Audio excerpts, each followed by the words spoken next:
What if everything we thought we knew about the past was wrong? What if, beneath the waves, evidence waits that rewrites human history, challenges our understanding of ancient technology, and proves that some mysteries refuse to stay buried? The salt air still burned in my lungs when I first saw it through the murk. 30 meters down, where light barely reaches, a ship sat frozen in time. Not broken, not scattered, whole. The crew's boots still lined the deck where they'd kicked them off. Plates stacked in the galley. A compass locked in place, pointing to a destination it would never reach. I've spent years in archives and dive sites, chasing fragments of the past. But this was different. This wasn't a wreck.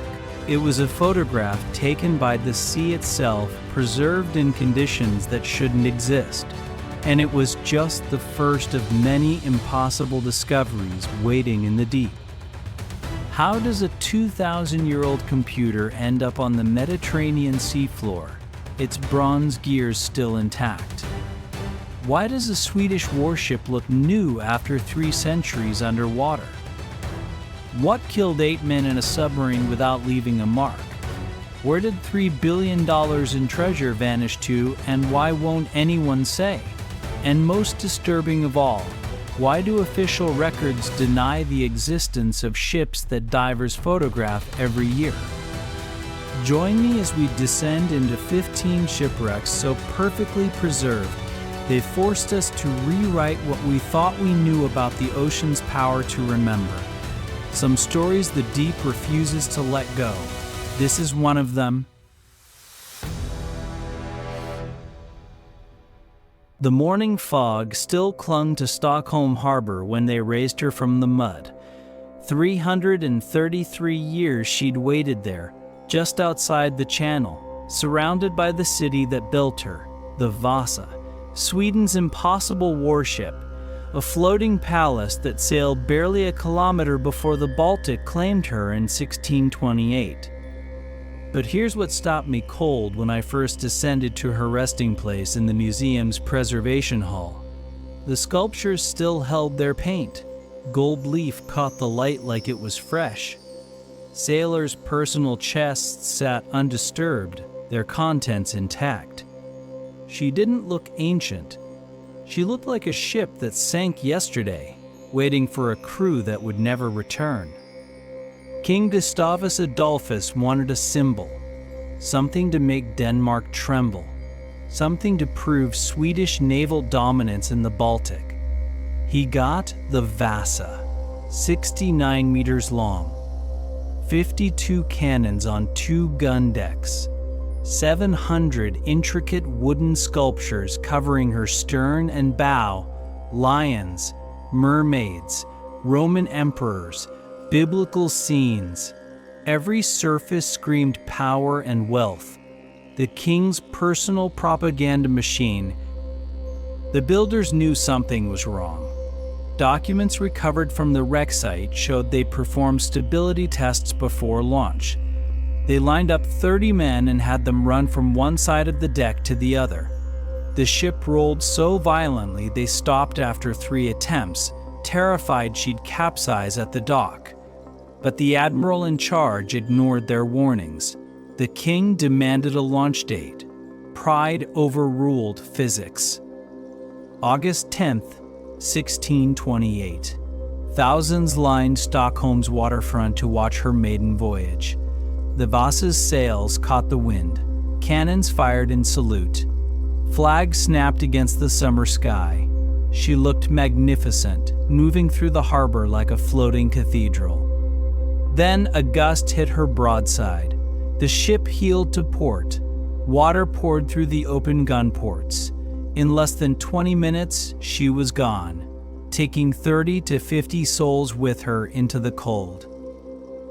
Here's where the preservation becomes impossible to explain. The Baltic Sea, especially near Stockholm, has unusually low salinity. Brackish water, not quite fresh, not quite salt. This creates an environment where the shipworms that typically devour wooden wrecks cannot survive. They need saltier conditions. So the Vasa sat there for over 3 centuries, slowly sinking into protective mud, chemically sealed against decay.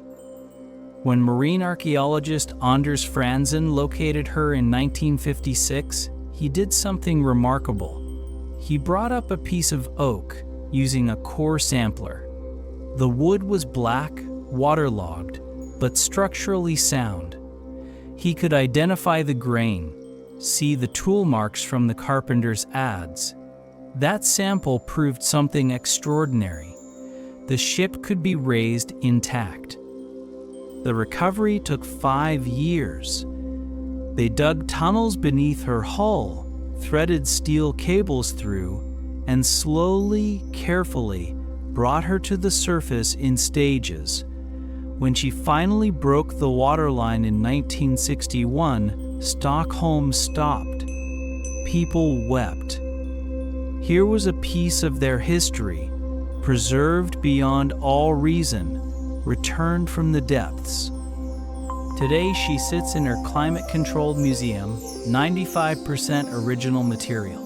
Walk her decks and you'll see barrel hoops still in place, rigging blocks carved with maker's marks, personal belongings scattered in the holds, a sailor's wooden spoon, an officer's felt hat. 6 skeletons were recovered and studied, their bones telling stories of hard lives and sudden death. But standing beneath her massive hull, I'm always struck by the same thought. This ship failed spectacularly, yet her failure became her immortality. The disaster that sank her also saved her. Sometimes history's greatest teachers are the ones that never finished their lesson. And the Vasa wasn't the only vessel that the Baltic's strange chemistry chose to remember. Far to the south, in waters even stranger than Stockholm Harbor, an entire fleet waits in darkness, a place where oxygen itself cannot reach. 2,000 meters down, where the Black Sea becomes something else entirely. No light, no current, and crucially, no oxygen. This is where we found them. Not one ship, not 5. A fleet of vessels spanning millennia, resting on an underwater plain that chemistry turned into the world's greatest museum. The first time my colleague's ROV lights swept across that Byzantine merchant ship, I couldn't process what the screen showed. Wood grain, intact masts, carved details as crisp as the day they were made. In most oceans, shipworms and bacteria would have consumed everything in decades. But 150 meters below the Black Sea's surface, there's an invisible barrier where life itself cannot follow. The Black Sea holds a secret that took scientists decades to fully understand. At around 200 meters depth, the water changes. Above this line, you have normal seawater, oxygen, marine life, decomposition. Below it, you enter the largest anoxic basin on Earth. No oxygen, no biological activity, just hydrogen sulfide gas and darkness.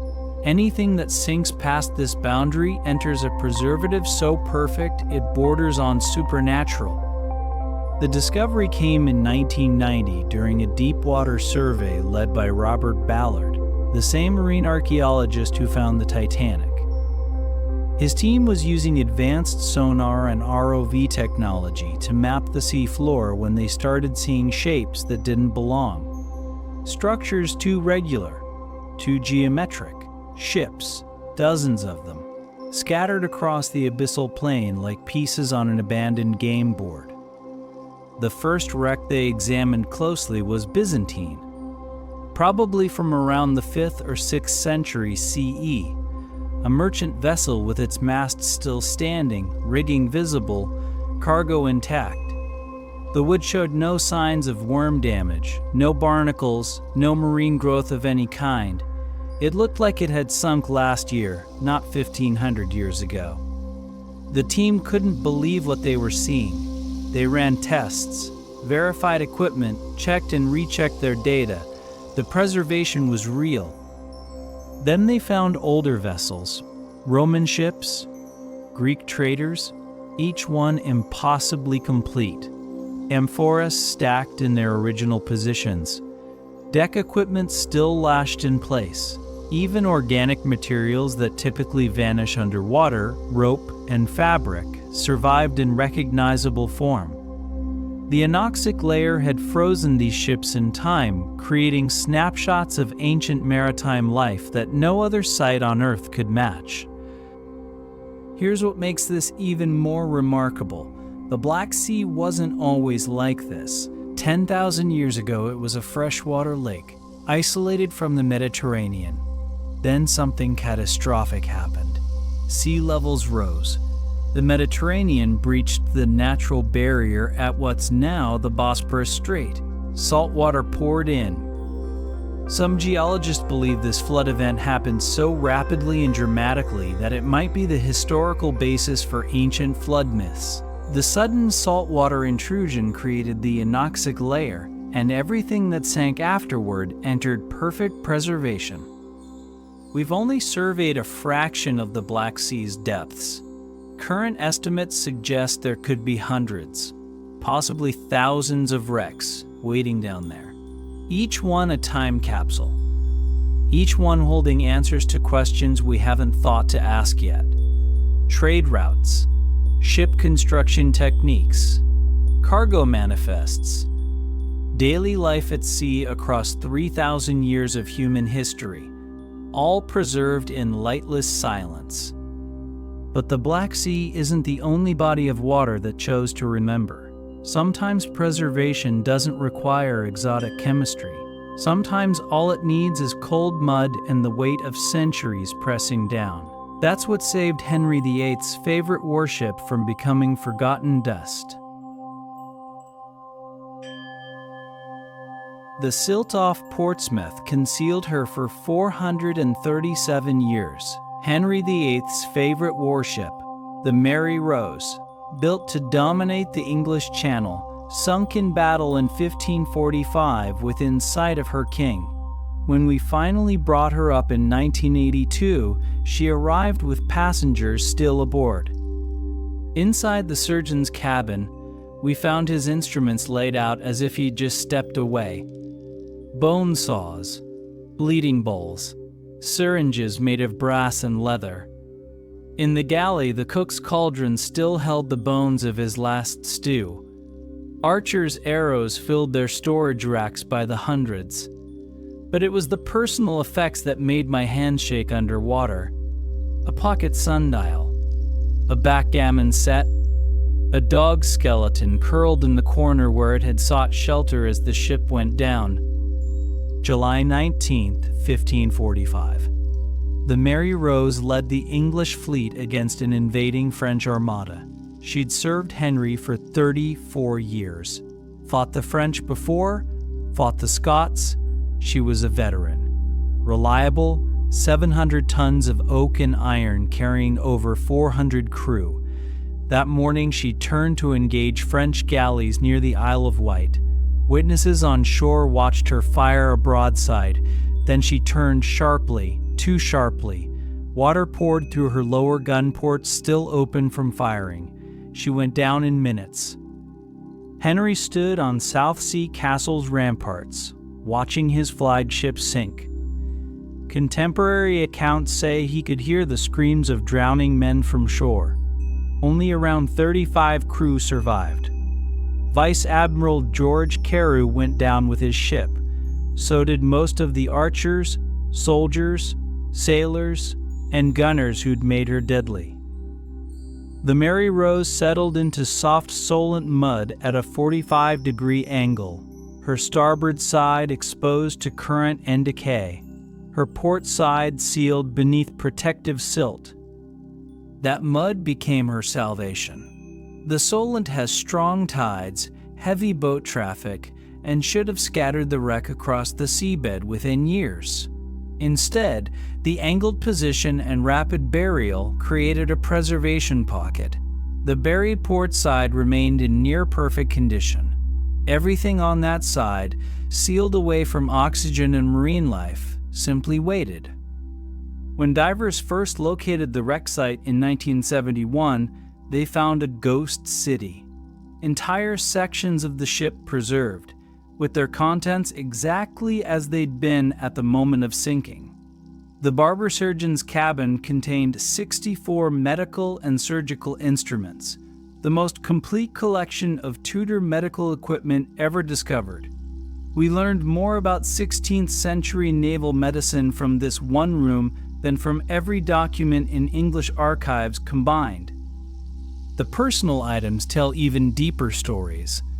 We found wooden bowls marked with sailors' names, dice carved from bone, a sham, an early woodwind instrument, suggesting the crew had musicians, leather shoes, some tiny, belonging to ship's boys as young as 10 or 11, clothing preserved well enough to show stitching patterns and repair work.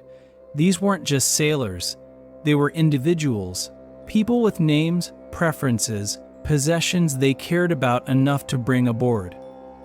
The recovery operation in 1982 became a national event. 17 million people watched live as cranes slowly lifted the hull from its muddy grave.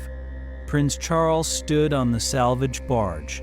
The moment she broke the surface, visible for the first time in over 4 centuries, divers wept inside their masks. History was no longer abstract. It had weight, it had wood grain, it had barnacles and silt, and the unmistakable shape of human tragedy. Today she sits in her purpose-built museum in Portsmouth, constantly sprayed with chilled polyethylene glycol to stabilize the waterlogged timbers.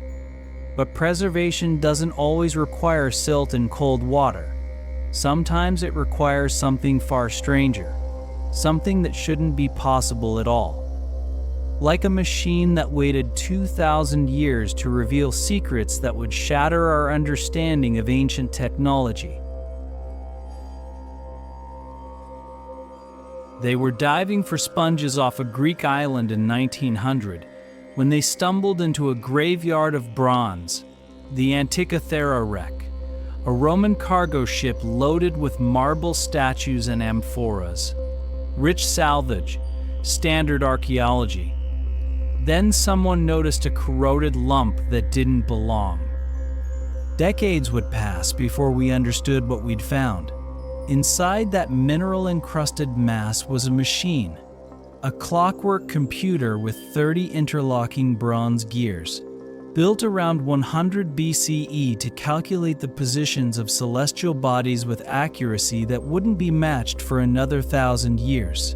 When I first held a reconstruction in my hands, feeling the mechanism click through its cycles, I realized we'd found something that shouldn't exist. This device proved ancient engineers achieved something history said was impossible. The wreck itself sits at 42 meters depth off the tiny island of Antikythera, between Crete and mainland Greece. A Roman merchant vessel, probably headed from Rhodes to Rome, went down in a storm around 60 to 70 BCE. The cargo was valuable, life-sized bronze and marble statues, luxury glassware, jewelry, coins, the kind of goods wealthy Romans paid fortunes to display in their villas. But hidden among the statues was something that would rewrite technological history. Captain Dimitrios Kondos and his crew of sponge divers found the wreck by accident during a storm that forced them to shelter near Antikythera. When the weather cleared, one diver went down and came back up talking about dead bodies and horses on the seafloor. They thought he'd gotten narcosis, nitrogen poisoning from diving too deep. Then they went down themselves and found the statues. What looked like bodies were corroded bronze figures. What looked like horses were marble sculptures. The Greek government organized a recovery operation. Over 9 months, divers brought up an incredible haul of artifacts. Bronze statues, marble sculptures, pottery, glassware, coins dating the wreck, and a corroded, unimpressive lump of bronze that nobody understood. It sat in storage at the National Archaeological Museum in Athens for 2 years before anyone examined it closely. When archaeologist Valerio Stace noticed a gear wheel embedded in the corrosion, the investigation began. X-rays revealed the impossible. Inside that corroded mass were at least 30 bronze gears of varying sizes, arranged in a complex mechanical relationship. Some gears had triangular teeth, a design that wouldn't appear again in European clockwork until the 14th century. The device had multiple dials. Inscriptions in ancient Greek covered the surviving fragments, describing astronomical phenomena and calendar functions. This wasn't a simple tool. This was sophisticated analog computing. Reconstruction efforts took decades. Scientists used X-ray tomography, surface imaging, and painstaking study of the fragments to understand how the mechanism worked. It calculated the positions of the sun, moon, and planets. It predicted eclipses. It tracked the 4-year cycle of the ancient Olympic Games. You turned a crank on the side, and the gears rotated at different speeds, modeling the complex movements of celestial bodies with shocking accuracy. Here's what disturbs me about this discovery. The Antikythera mechanism isn't crude. It's not a prototype. It's sophisticated, refined. The work of engineers who'd clearly built similar devices before, which means there should be others. There should be predecessor models, simpler versions, practice attempts, but we've never found them. This single device stands alone in the archaeological record, suggesting a level of technological sophistication that vanished without leaving any other trace. The Greeks and Romans we learned about in school didn't build computers. They didn't create precision gear mechanisms. They shouldn't have possessed this knowledge. Yet they did. And somehow it was lost. The knowledge didn't survive. The tradition didn't continue. We had to reinvent everything this device represented, nearly 2,000 years later. But the Antikythera mechanism wasn't the oldest impossible discovery waiting beneath the waves. Far older secrets slept in deeper waters in a wreck that predated writing itself. 15 meters down off Dokos Island, buried in pottery and time. The oldest known shipwreck in the world. She went down around 2200 BCE in the early Helladic period, before Troy, before the Mycenaeans, before written Greek existed. The cargo told the story. Hundreds of ceramic vessels. Their styles, speaking of trade routes we didn't know existed. No hull remained after 42 centuries. Wood doesn't last that long, even in the Mediterranean. But the pattern of the pottery scatter revealed her shape. The anchors marked her death place. And among the fragments we found something that stopped our excavation cold. Evidence of cargo organization. Systems of trade. Economic complexity in an era we dismissed as primitive. Peter Throckmorton, the pioneer of underwater archaeology, first surveyed the site in 1975. Local sponge divers had known about the pottery field for years but never understood its significance. They thought it was just an ancient dump site. Throckmorton recognized what he was seeing. The pottery wasn't randomly scattered. It formed a distinct mound, an elongated pattern, the footprint of a ship that had rotted away millennia ago, leaving only its cargo behind. The subsequent excavation revealed thousands of ceramic pieces, mostly storage vessels, sauce boats, a distinctive early Helladic pottery style used for liquids, shallow bowls, cooking pots, all practical items, trade goods or supplies for a coastal voyage. The pottery styles matched finds from the Argolid region of mainland Greece, suggesting the ship originated there. But some pieces showed characteristics from other regions, evidence of networks, exchange systems, economic relationships that predated everything we thought we knew about meditation times. Here's what makes this discovery profound. 2200 BCE puts this wreck firmly in the early Bronze Age.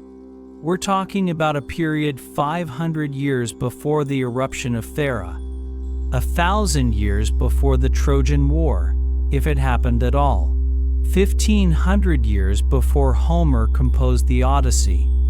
This ship sailed in a world that left no written records. Everything we know about this period comes from pottery fragments, burial sites, and ruined foundations. Yet this wreck proves something crucial. These people weren't isolated villagers scratching out subsistence livings. They were maritime traders. They built ships capable of open water voyages. They transported bulk cargo between settlements. They participated in economic systems, complex enough to require standardized pottery sizes and styles. They had knowledge of winds, currents, navigation. All of this existed before any civilization we can name. The preservation is minimal by modern standards. No wood, no organic materials, no human remains, just pottery and stone anchors slowly being covered by marine growth and sediment. But the pattern speaks volumes. The way the cargo settled, the distribution of different vessel types, even the orientation of the debris field tells us about the ship's final moments. She probably went down in a storm, her cargo spilling across the seafloor as she broke apart. Marine archaeologists have surveyed the site repeatedly using increasingly sophisticated technology. Each survey reveals more pottery, more fragments, more details about early Helladic ceramic production. But we'll never know the crew's names, never learn their destination, never understand what drove them to risk the journey. The Dokos wreck is preserved just enough to prove its existence, but not enough to tell its full story. What disturbs me most is the implication. If ships were sailing trade routes in 2200 BCE, how long had they been doing it? How many earlier wrecks have disintegrated completely, leaving no trace at all? How far back does human maritime activity actually go? The Dokos wreck isn't a beginning. It's just the oldest fragment we found of a tradition that clearly stretched back into even deeper time. But sometimes the cargo matters more than the ship itself. Sometimes, what a vessel was carrying becomes the entire reason history refuses to let it go. That was certainly true for one Dutch merchant ship whose loss made an empress weep. The Baltic claimed her in October of 1771. The Vrouw Maria, a Dutch merchant vessel, went down in stormy waters near the Finnish coast. Her destination was St. Petersburg. Her cargo, a collection of treasures that had Empress Catherine the Great herself waiting anxiously for its arrival. Inside her holds, stacked with care, were paintings by Dutch and Flemish masters, fine porcelain, textiles, luxury goods crafted in the workshops of Amsterdam, and items intended to illuminate the imperial courts of Russia. For over 200 years, the Vrouw Maria rested in obscurity, a story known only to a handful of historians and fortune seekers who dreamed of lost art beneath the waves. Her location, like her treasures, was hidden by the cold veils of the Baltic, a sea whose unique chemistry created conditions perfect for preservation. When the wreck was finally found in 1990 by Finnish divers, it was not chaos or ruin they saw through their masks. The ship sat upright, as if only recently anchored, her hull largely intact, her structure outlined against the muted glow of northern water. descending into those silent waters, the first objects to emerge from the silt were clues the world had not expected to recover. Wooden crates, nailed shut, held together by centuries of pressure and still marked with the faded ink of origin and destination. Teacups painted with delicate patterns nestled in straw, porcelain figures, white and blue, peering out from their long underwater sleep. Each artifact whispered of a link between nations, of a time when power and artistry traveled across the sea at the mercy of wind and weather. But the Vrouw story is more than a gallery of sunken beauty. The ship's loss triggered panic and confusion across Imperial Russia. Catherine the Great sent frantic orders to the courts of Finland and the Netherlands, demanding that her treasures be salvaged at any cost. Salvagers responded, struggling with the brutal Baltic conditions, and failed to reach the wreck before winter set in. By spring, the Vrouw had disappeared into deeper water. The Empress's letters from this period reveal frustration and heartbreak, a rare moment when the might of empire met the indifference of nature. Centuries passed, the ship became an enigma, the subject of nautical legends and legal intrigue. When divers uncovered her bones, a new mystery emerged. Who owned the contents now? The paintings, still sealed in their boxes, had never officially entered Russian or Finnish territory. The Dutch claimed rights as the original owners. Russian authorities considered the cargo rightfully theirs, lost in transit. Finland, defending the wreck with its own maritime laws, declared the site part of its heritage. The art world watched, wondering if masterpieces might rise from the dark, giving us faces and brushstrokes last touched by artists who lived before the American Revolution. Today, the Vrouw remains a delicate puzzle encased in Baltic silence. Salvage operations are tightly controlled. Archaeologists working on her use remote-operated vehicles and careful documentation. Few items have been recovered. Most of her secrets still lie beneath sand and timber, much as they did on that October night when wind and water proved stronger than politics and ambition.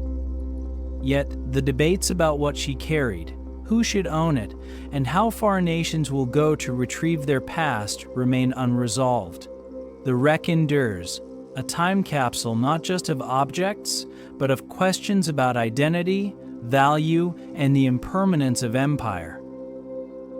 As I ascended from my last dive above the Vrouw, the cold still pressing in, I realized this was more than a shipwreck. It was a crossroads of art, ambition, and the relentless pull of the unknown.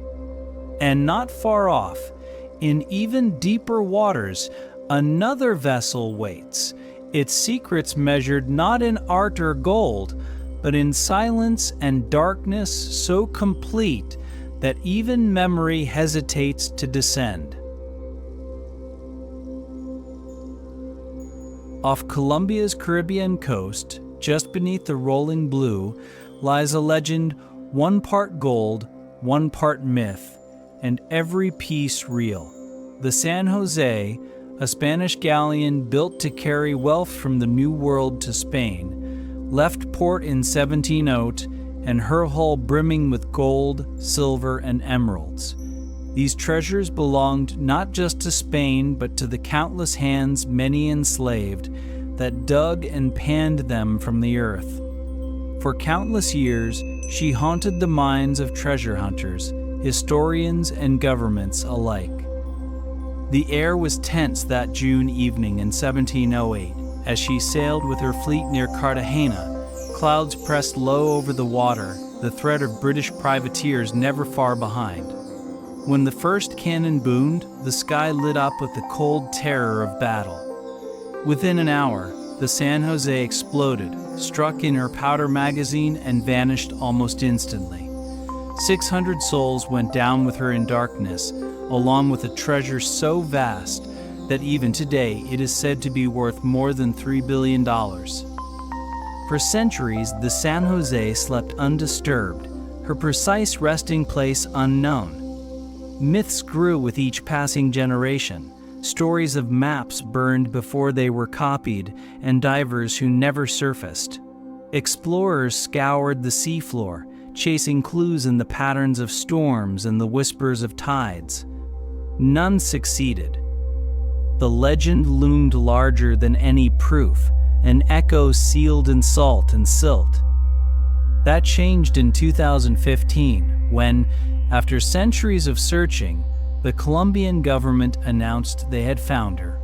A single photograph surfaced, a cannon flecked with green corrosion, carved in a pattern matching those cast for the San Jose alone dolphins leaping around its circumference.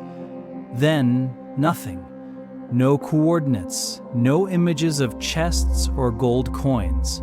The site's location became a secret held at the highest level, guarded by Navy patrols and clouds of legal uncertainty. The secrecy cut both ways. Spanish authorities, citing the ship's flag and origin, claimed the treasure belonged to Spain. Indigenous groups in Bolivia and Peru declared the gold was stolen from their ancestors and could not in good conscience return to Spanish hands. Colombian courts weighed international law, but meanwhile, the San Jose stayed put, untouchable in her deep water slumber. Preservation, in this case, is almost supernatural. At 600 meters beneath shifting currents, the San Jose rests in an oxygen-poor environment. Artifacts, wooden hull, bronze cannon, chests of silver and gold survive in near-pristine condition. The seafloor became a vault, sealing away what the world above could only dream about. Every expedition and legal motion only seems to thicken the mystery rather than dispel it. What truly haunts anyone who studies her story is the cargo's gravity. This was not just wealth, it was the economic lifeblood of colonial powers, the wages of empire, the price of conquest. Objects pulled from that darkness would bear more than just history's dust. They would carry the imprint of lost lives and contested legacy. Even as lawsuits continue and governments issue statements, the San Jose offers no answers. The silence below is matched by silence above. In that presence, my mind always drifts back to the undisturbed decks, the possibility that somewhere beneath mud and time lies not only gold, but a ship whose loss marked the fault lines of an entire continent. Yet, gold and silver are not the only cargoes the deep preserves.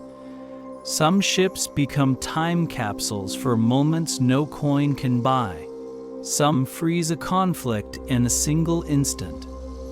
In the Red Sea, beneath the shadows of war, one such vessel waits.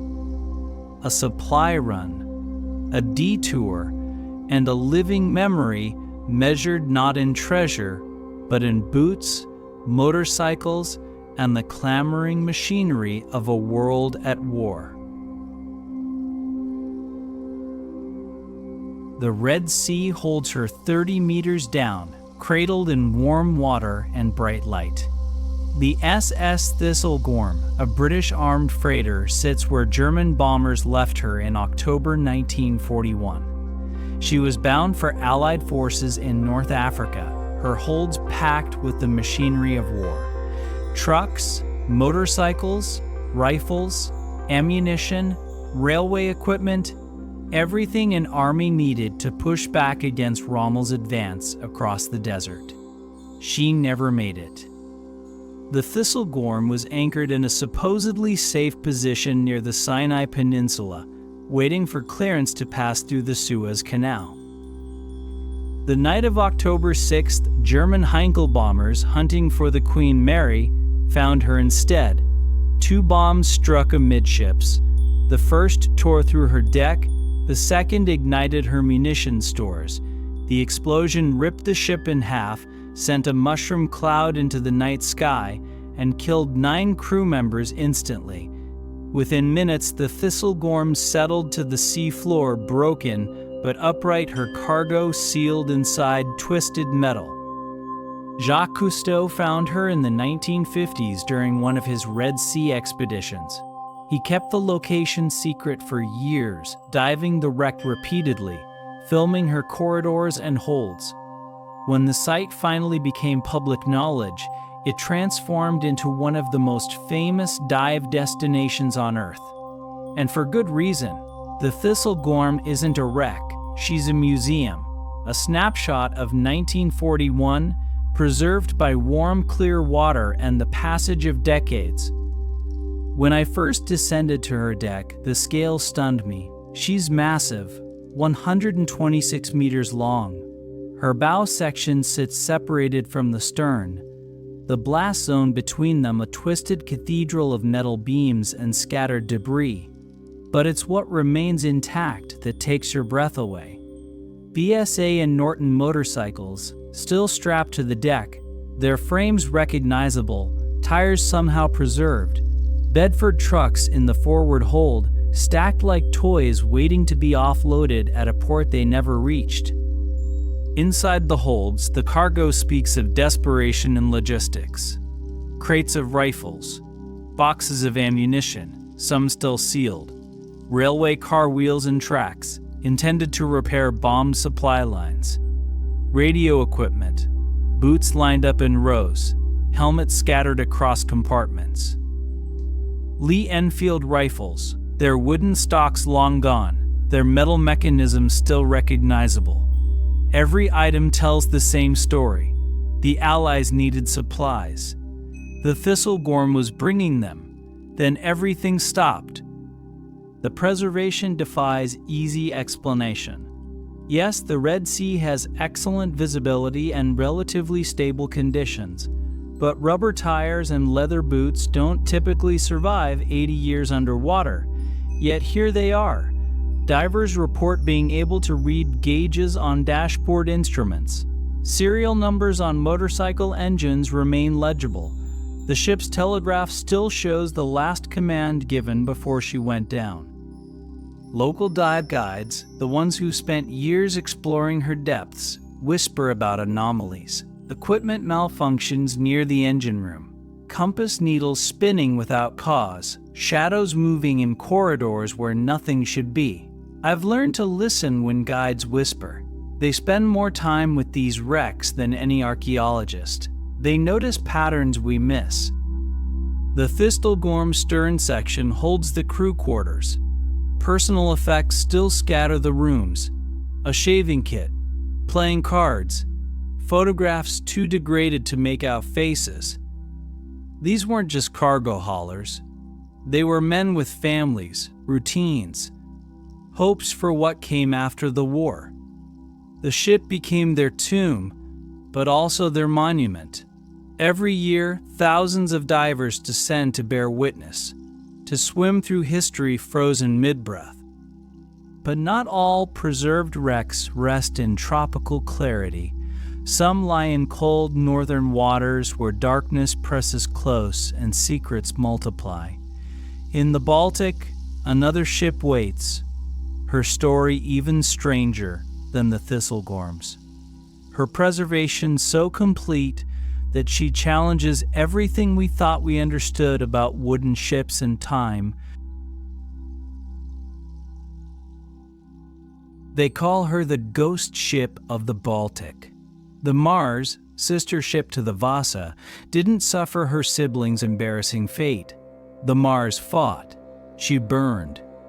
She took 800 souls down with her in 1564 after a vicious battle with a combined Danish and Lubeck fleet. When underwater archaeologists located her in 2011 at 75 meters depth, they found something that shouldn't be possible at that depth with that much traffic above. The ship stood nearly intact on the seafloor.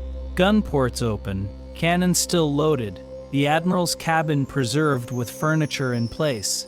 But here's what kept me awake after reviewing the survey footage. Personal effects scattered throughout suggested the crew didn't have time to evacuate. They're still there, and the Baltic's unique chemistry means they always will be.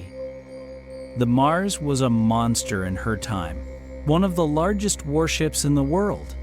107 cannons across multiple decks, 70 meters long, built to dominate the Baltic Sea and crush Sweden's enemies.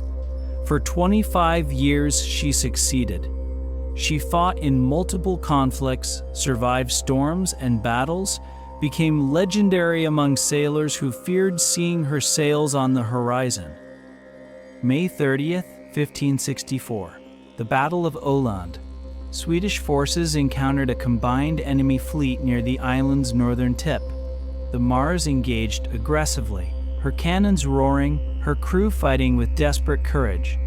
Contemporary accounts describe the battle as savage, ships grappling, soldiers boarding, hand-to-hand combat on blood-slicked decks. The Mars's Admiral Jakob Baga fell in the fighting. Without leadership, chaos spread. Then fire broke out. Exactly how remains unclear. Perhaps a lantern overturned during combat. Perhaps a spark from cannon fire ignited powder stores. Whatever the cause, flames consumed the ship rapidly. Survivors described an inferno, sailors leaping into the sea to escape the heat. The Mars burned to the waterline and sank, taking most of her crew with her. 800 men, perhaps more, descended into the cold Baltic depths. For 447 years, she stayed lost. Fishermen occasionally snagged nets on something massive on the seafloor, but nobody investigated. The location was too deep for traditional diving, too dangerous. Then in 2011, ocean exploration company Ocean Discovery used sonar to map an anomaly. The images showed a ship, massive, intact, too well preserved to be believed. ROV footage confirmed the impossible. The Mars sat upright, her masts broken but present, her hull showing fire damage but structurally sound. Cannons protruded from open gun ports, still aimed as if ready to fire. The Admiral's cabin, accessible through collapsed decking, contained furniture, navigation equipment, personal items, everything exactly where it had been when fire and water claimed the ship. The preservation rivals the Vasa's, despite the Mars resting much deeper and enduring violent destruction. The same Baltic chemistry that saved her sister saved her. Low salinity, cold temperatures, no shipworms, no significant bacterial decay. The fire that should have destroyed everything instead created a carbonized shell that protected the interior from further damage. The rapid sinking sealed artifacts in place before currents could scatter them. But here's what disturbs researchers. The personal effects suggest evacuation was incomplete. Sailors' possessions remain in quarters. Weapons lie scattered as if dropped mid-action. The arrangement implies many crew members went down with the ship, trapped below decks as she sank or overcome by smoke before they could escape. Those remains are still there, preserved like everything else, waiting in darkness. Swedish authorities have declared the Mars a protected gravesite. No artifacts can be removed.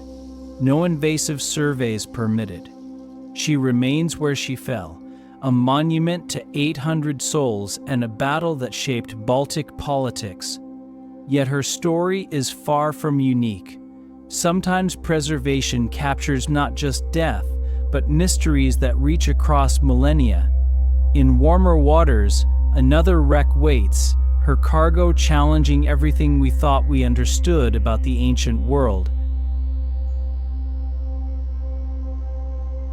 30 meters down off the Turkish coast near Uluburun. That's where we found the truth about the ancient world. A merchant ship from around 1300 BCE, late Bronze Age, an era we thought we understood.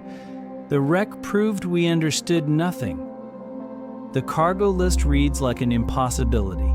10 tons of copper from Cyprus, 1 ton of tin from Afghanistan, African ebony, Baltic amber, hippopotamus ivory, gold from Egypt, glass ingots from Mesopotamia. This wasn't regional trade. This was a globalized economy 3,000 years before we invented the term. One small vessel carried materials from a dozen kingdoms spanning 3 continents. When I first mapped the cargo origins, I realized I was looking at proof of international networks that supposedly didn't exist yet. A sponge diver named Mehmed Kakir discovered the site in 1982. He spotted metal shapes gleaming through the sand during a routine dive. When archaeologists investigated, they found copper ingots stacked in rows, oxhide shaped, each weighing around 25 kilograms. Standard Bronze Age currency. Tradable across the Mediterranean, but that was just the beginning. The excavation took 11 years, 22,000 dives, every artifact carefully mapped, photographed, raised. What emerged was a snapshot of late Bronze Age commerce so detailed it rewrote textbooks. The ship carried raw materials for bronze production, copper and tin in precise ratios needed for weapon and tool making. But she also carried luxury goods, terebinth resin in Canaanite jars, aromatic substances for perfumes and religious ceremonies, glass beads in vibrant blues and greens, ivory cosmetic boxes caused with intricate patterns. Then we found the personal items, a gold scarab bearing the name of Nefertiti, Egyptian queen and wife of Akhenaten, cylinder seals from Syria and Mesopotamia, used to mark documents and claim ownership, weapons, including swords and daggers from multiple cultural traditions. These weren't just cargo, they were the possessions of merchants, sailors, perhaps diplomats traveling between great powers. The ship herself was probably Syrian or Canaanite in origin, built with cedar planking and mortise and tenon joinery. She measured about 15 meters long, small by modern standards but capable of open water voyaging. Her cargo suggested she'd visited Cyprus, Egypt, the Levantine coast, possibly mainland Greece. This was a trader who knew the routes, the ports, the languages needed to negotiate in a dozen kingdoms. Here's what shakes me about this discovery. We'd always imagined the Bronze Age Mediterranean as isolated kingdoms with limited contact, small-scale trade, regional exchanges. The Uluburun cargo destroys that narrative completely. This ship carried tin from Afghanistan. Let that sink in. Somehow, late Bronze Age merchants had established trade networks stretching from the Hindu Kush to the Atlantic coast. They transported materials across thousands of kilometers through multiple political boundaries, using navigation techniques we barely understand on the Aline. The preservation was extraordinary for a wreck this old. Wooden hull fragments survived. Organic materials like rope and matting remained identifiable. Even foodstuffs were recovered. Almonds, figs, olives, grain. The crew's provisions, still recognizable after 33 centuries underwater. The wreck sat on a steep, rocky slope, gradually covered by sediment that protected artifacts from current and biological decay. But it's the implications that matter most. If this level of trade existed in 1300 BCE, how extensive were the networks? How many ships plied these routes annually?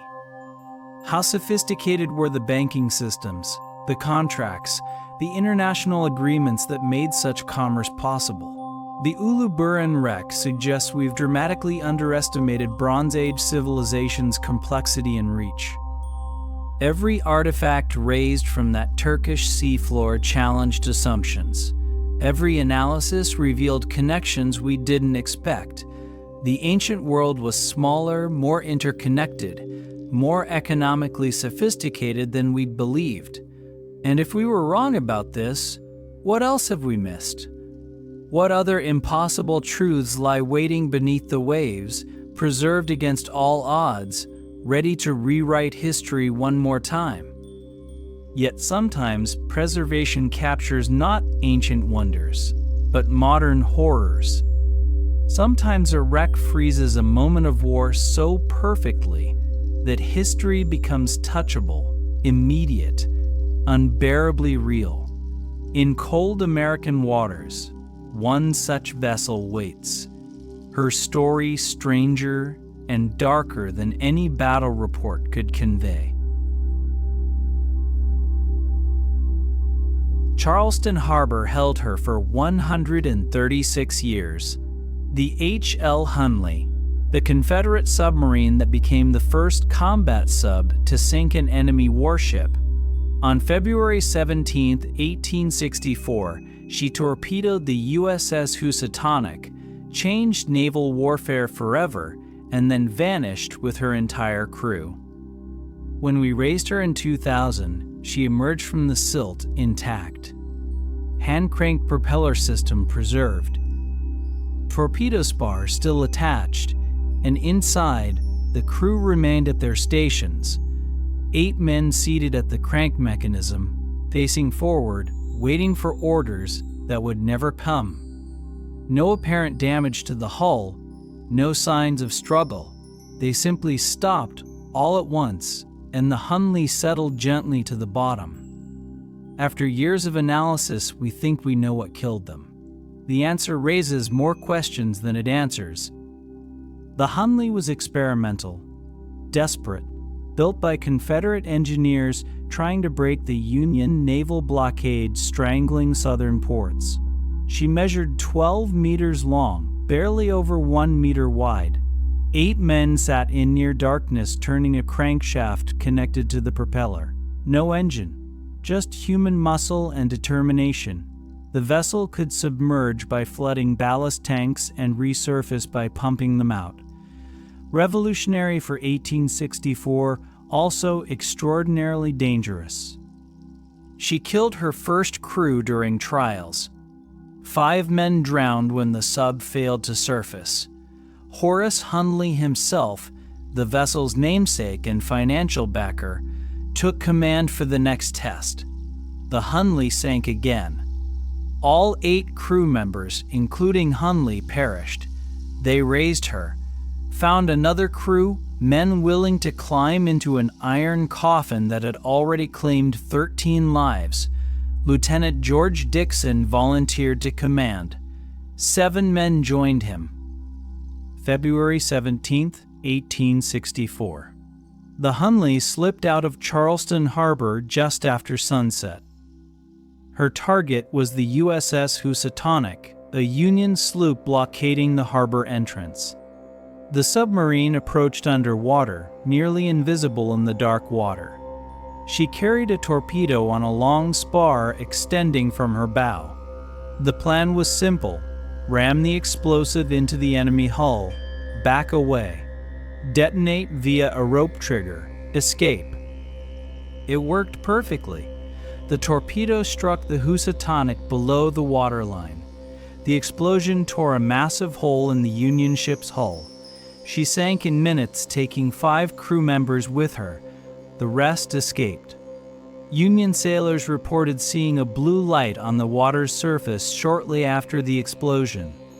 The agreed-upon signal that the Hunley had succeeded and was returning to base. Then nothing. The submarine never arrived. She simply disappeared. For over a century, she remained lost. Treasure hunters searched, historians speculated. Some believed she'd been destroyed in the explosion. Others thought she'd been swept out to sea. In 1995, archaeologist Ralph Wilbanks located her using magnetometer surveys. She sat upright on the sea floor, intact, just outside Charleston Harbor, exactly where she should have been if heading home. The recovery revealed the mystery. No battle damage, no structural failure. The hull was sound. The crew sat at their positions as if they'd simply fallen asleep mid-crank. Their personal effects remained in place.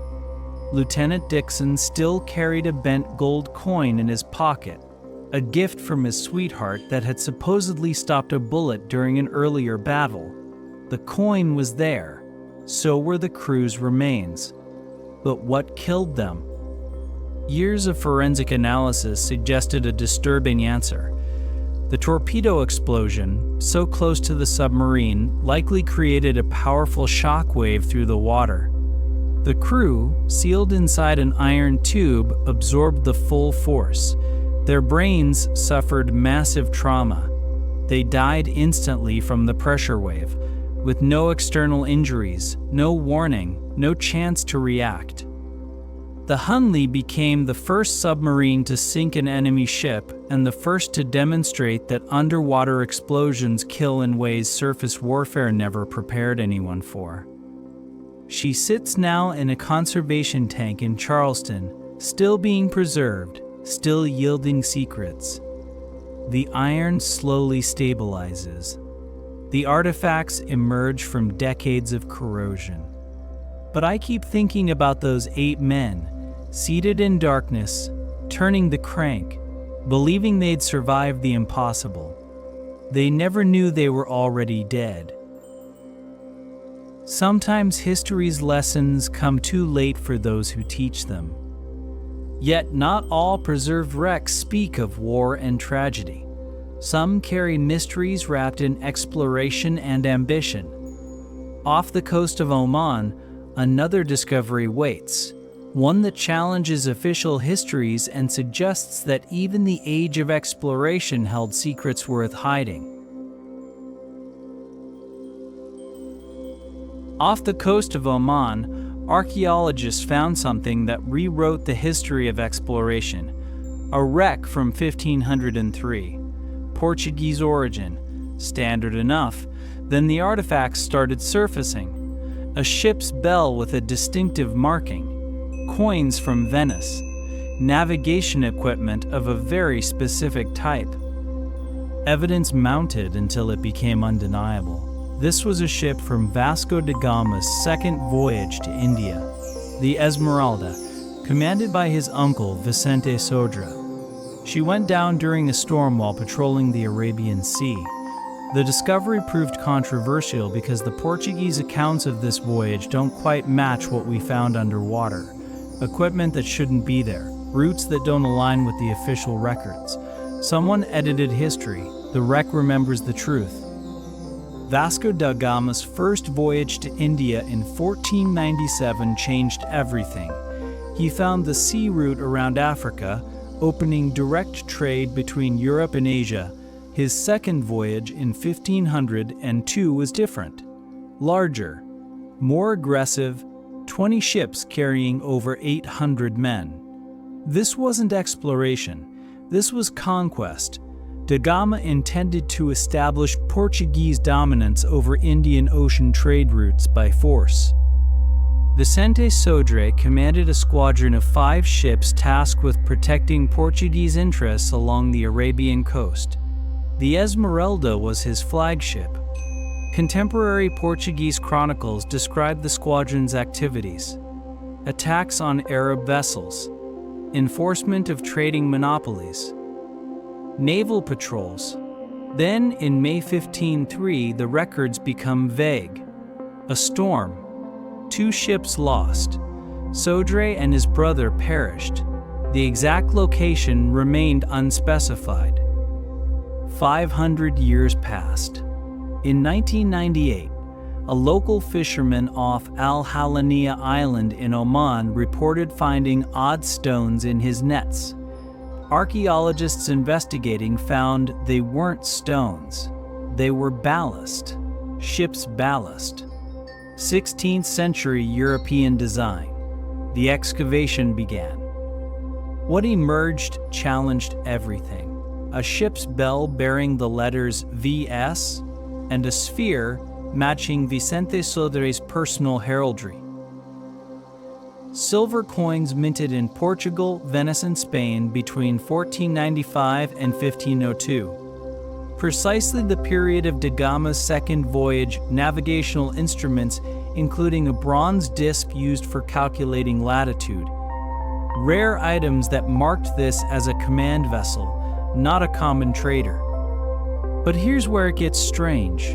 The wreck's location doesn't match Portuguese records. The chronicles claim the storm occurred near the Arabian coast, while the squadron patrolled shipping lanes. The actual wreck site sits near a remote island, far from any logical patrol route. Either the Portuguese accounts were deliberately falsified, or Sodré went somewhere he wasn't supposed to be. Analysis of the cargo deepened the mystery. Among the artifacts were items suggesting trade with India and East Africa, fine ceramics, exotic spices, materials that official records don't mention.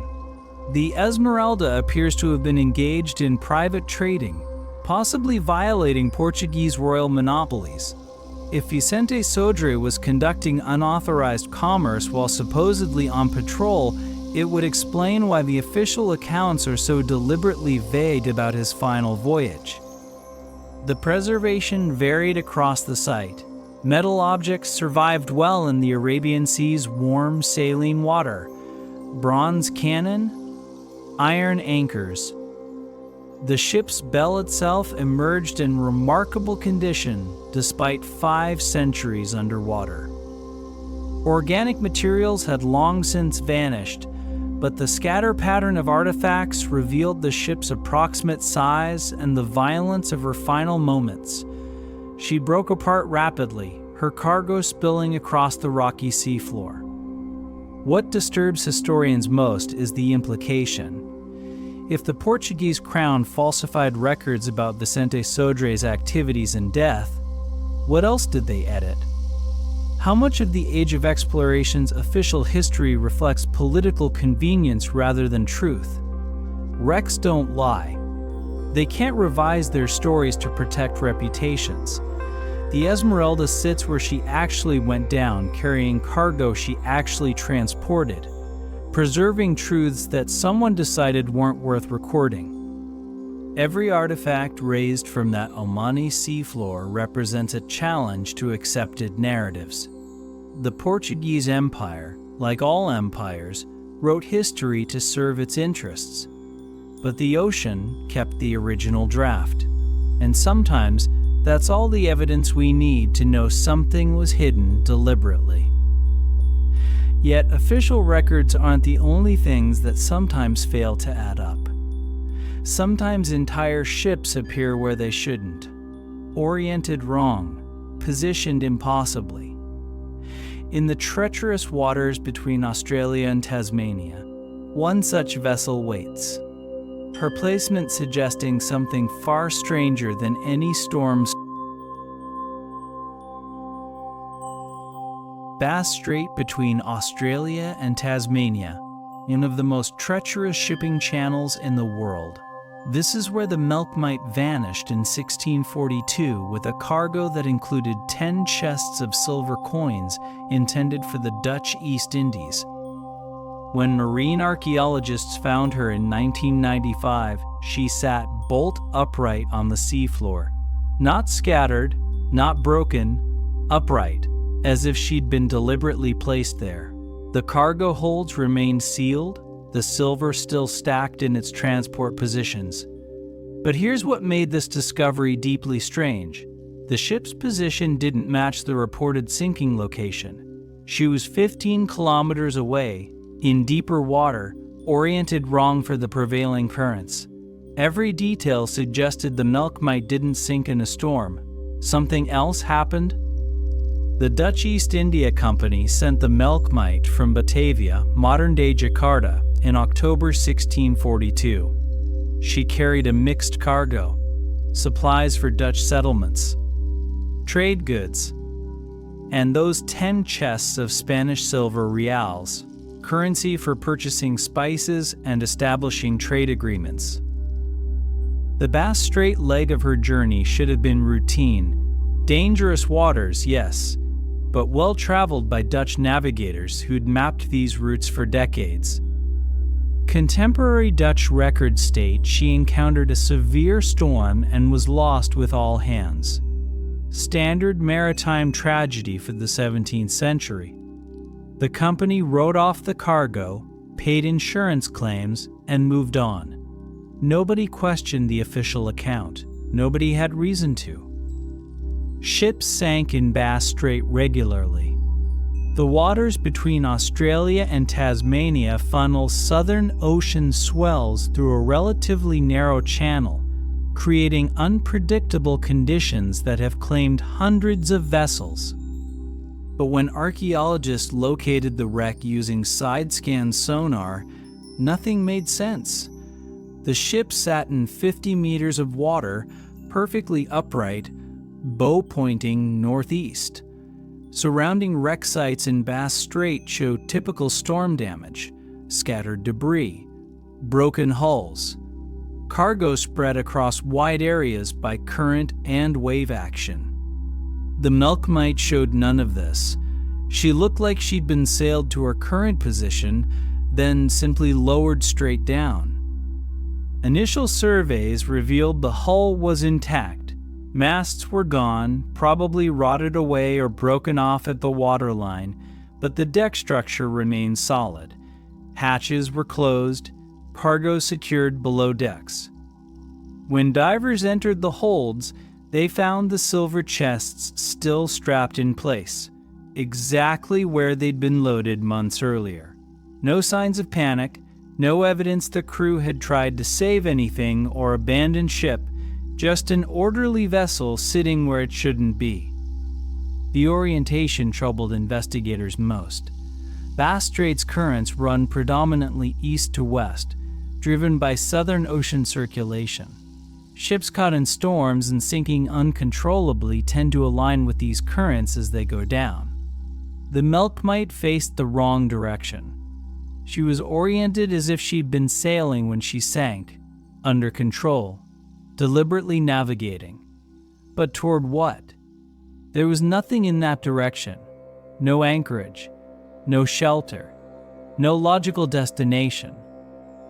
Deeper investigation revealed more anomalies. The ship showed no storm damage, no sprung planks, no evidence of taking on water through breached hull sections, no signs of fire or collision. She appeared structurally sound when she went down. So why did she sink? What caused an intact, seaworthy vessel to descend to the seafloor in controlled fashion miles from where she was supposedly lost? Some researchers suggested mutiny. Perhaps the crew seized the silver, sailed the ship to a remote location, scuttled her deliberately, and escaped in boats. But no historical records mention survivors or any of that silver appearing in circulation. Others proposed navigational error. Maybe the ship ran aground on an uncharted reef, sustained hidden damage, and limped to deeper water before finally sinking. But the seafloor surveys showed no nearby shallow areas where grounding could have occurred. The most disturbing possibility is that the official Dutch East India Company records were falsified, that the Melckmeyt was engaged in activities the company preferred to keep secret, and her loss was covered up with a convenient storm narrative. What those activities might have been remains speculation. Unauthorized trade, private cargo, political intrigue, the ship keeps those secrets sealed beneath cold Australian water.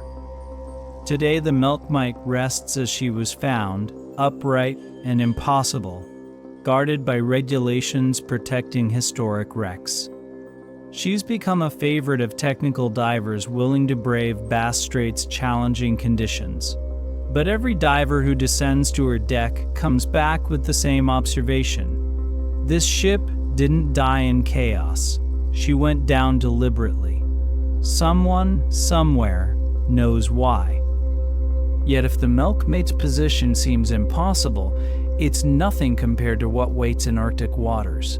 In the far north, where ice rules absolutely and few ships dare venture, one vessel sits preserved so perfectly that she looks ready to sail, but what the cameras captured near her hull defied every rational explanation. Further north than any other known shipwreck, 77 degrees north latitude, deep in the Canadian Arctic. The Breadalbane, a British supply ship, crushed by ice in 1853 while searching for the lost Franklin expedition. She sank in 15 minutes. The crew escaped. The ship descended intact into the polar deep. When Canadian researchers located her in 1980 using side-scan sonar, they found her sitting upright in 100 meters of frigid water. In 1983, a submersible descended with cameras. What they captured stopped the research team cold. The ship looked new, paint still visible, rigging intact. The Arctic water, near freezing year-round, had eliminated all the organisms that typically consume shipwrecks, but the footage showed something else, something moving near the hull that shouldn't be there. The Breadalbane belonged to an era of Arctic obsession. The mid-19th century saw dozens of expeditions pushing into polar waters, seeking the Northwest Passage, that legendary route connecting Atlantic and Pacific through Canadian Arctic islands. Sir John Franklin's 1845 expedition represented the pinnacle of this obsession. 2 ships, 129 men, the best equipment Britain could provide. They vanished completely. Search expeditions followed year after year. The Breadalbane joined one such mission in 1853, carrying supplies for rescue parties probing the Arctic archipelago. She was a 3-masted bark, sturdy but not designed for ice.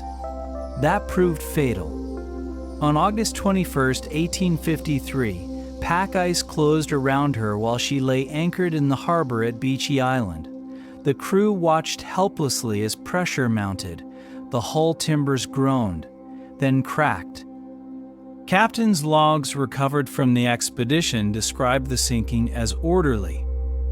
The crew had time to gather personal effects, load into boats, and row to shore. They watched the Breadalbane slip beneath the surface, her masts the last thing visible before she vanished into black water. The entire event took less than 20 minutes. None of the crew perished, but the supplies they'd carried, meant to sustain Franklin search parties, were lost. For 127 years, she sat undisturbed in water so cold it barely moves. Arctic temperatures hover just above freezing even in summer. At 100 meters depth, temperatures stay constant at around minus 1.5 degrees Celsius. This creates preservation conditions unmatched anywhere else on Earth.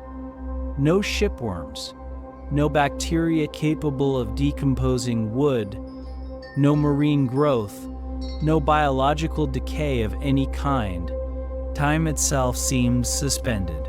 The 1983 submersible dive revealed details that shouldn't survive. The ship's wheel remained in position. Brass fittings showed no corrosion.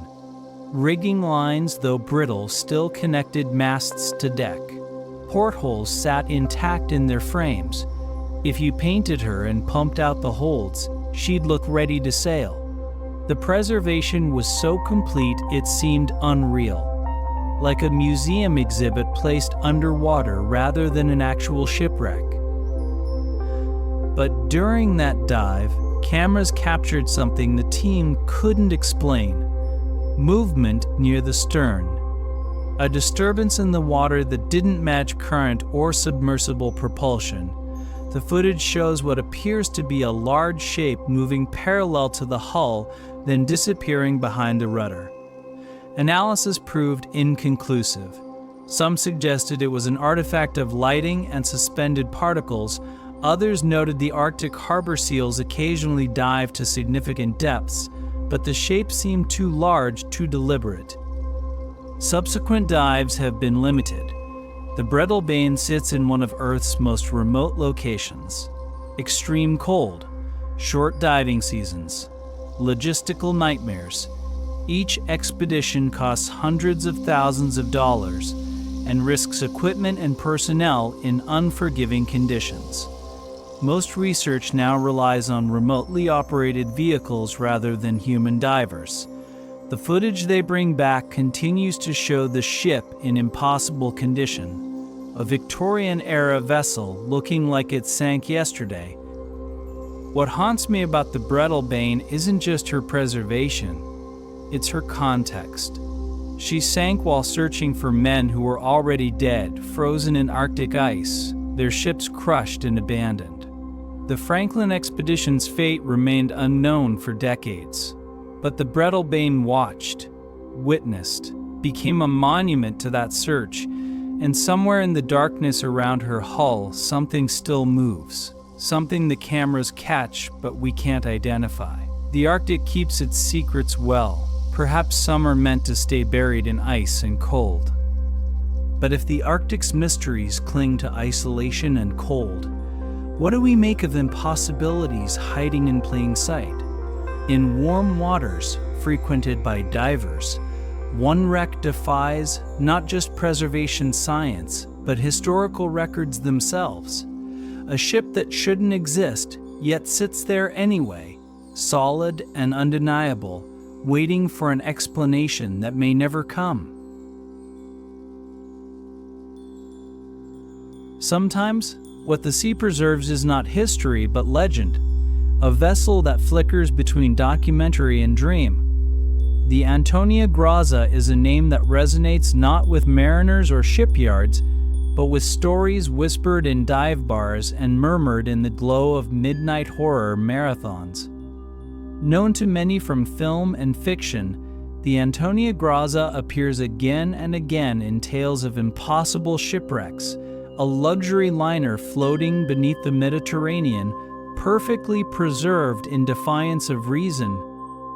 Divers come forward every few years, bearing tales of massive hulls hiding in forgotten channels. Camera footage surfaces on forums, grainy video showing Art Deco lounges eerily intact, tables set for dinners that never were, halls echoing with music no human plays. Yet, in every search of official registries, every meticulous combing of insurance records or shipbuilder archives, there is no trace, no manifest, no Antonia Graza. This, in itself, has become a kind of mystery. How is it that so many share a vision of this ship, her name spoken as proof of a story's authenticity, her silhouette burned into the mind's eye of those who dream of discovering the ultimate secret resting in the silt? Among real wrecks, catalogued, mapped, explained, she sits as a ghost kind, a symbol not just of what might be lost under the waves, but of our endless hunger for mystery itself. The legend of the Antonia Graza speaks to something older and deeper than paperwork. Our fascination with shipwrecks is not just about gold or artifacts, it is about the silhouette on a sonar screen, the gleam of brass in a diver's lamp, the possibility that with a single descent we might rewrite reality. The Antonia Graza invites us to believe there are still ships at the bottom of the sea which no state controls, whose only manifest is the record of our yearning to know what the world will not show us by daylight. In conversation with veteran divers in Greece and Italy, I have heard the stories. Some claim to have stumbled upon the liner by accident, drawn by rumors or navigation error into blue-black depths. Others speak of warnings, local fishermen who refuse to work certain areas, compasses that spin wildly, whispers of music echoing through water. Is it mass suggestion, seeded rumor, or is the Antonia Graza a vessel of narrative, the story we return to because the documented world is never enough? The Antonia Graza reminds us that the sea is the last great cloak for human imagination. Where the land turns every stone and the sky is mapped with satellites, the deep ocean still bends fact into fiction. Our fascination with such stories is more than escapism. It is a reminder that not all mysteries can or should be solved.